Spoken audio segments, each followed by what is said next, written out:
அன்எம்ப்ளாய்மெண்ட்னா என்னன்னு பார்ப்போம். இதோட தமிழ் மீனிங் வேலையின்மை. அதாவது ஒருத்தர் வேலை பார்க்கணும்னு நினைச்சு போய் வேலை தேடியும் அவருக்கு வேலை கிடைக்காம இருக்கிறது தான் வேலையின்மை. இப்போ காசஸ் ஆஃப் அன்எம்ப்ளாய்மெண்ட் பார்ப்போம். அதாவது என்னென்ன காரணத்தினால வேலையின்மை உருவாகுது. தொழில்மயமாக்கப்படுதல் இதுக்கு ஒரு சிறந்த எடுத்துக்காட்டுனா 10 பேர் பார்க்கக்கூடிய வேலையை ஒரு மிஷினை வாங்கி போட்டு அந்த ஒரு மிஷின் 10 பேர் வேலையை அதுவே செய்கிறது. இதனால அந்த 10 பேருக்கு வேலை இல்லாமல் ஆயிடுது. இது பேர் தான் வேலையின்மை. இப்போ மெஷர்மெண்ட் ஆஃப் அன்எம்ப்ளாய்மெண்ட் பார்ப்போம். அதாவது எத்தனை சதவீதம் வேலையின்மை இருக்குங்கிறத எப்படி கண்டுபிடிக்கிறதுங்கிறத பார்ப்போம்.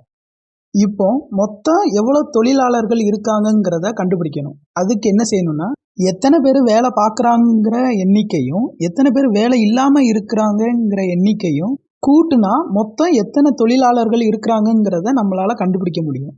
இதுக்கப்புறம் வேலையில்லா தொழிலாளர்களோட எண்ணிக்கையை டிவைடட் இன்ட்டு இந்த மொத்த வேலையாட்களோட டிவைட் பண்ணுனா அதுதான் வேலையின்மையோட சதவீதம். இப்படி தான் வேலையின்மையோட சதவீதத்தை கண்டுபிடிப்பாங்க. அடுத்ததாக டைப்ஸ் ஆஃப் அன்எம்ப்ளாய்மெண்ட் பார்ப்போம்.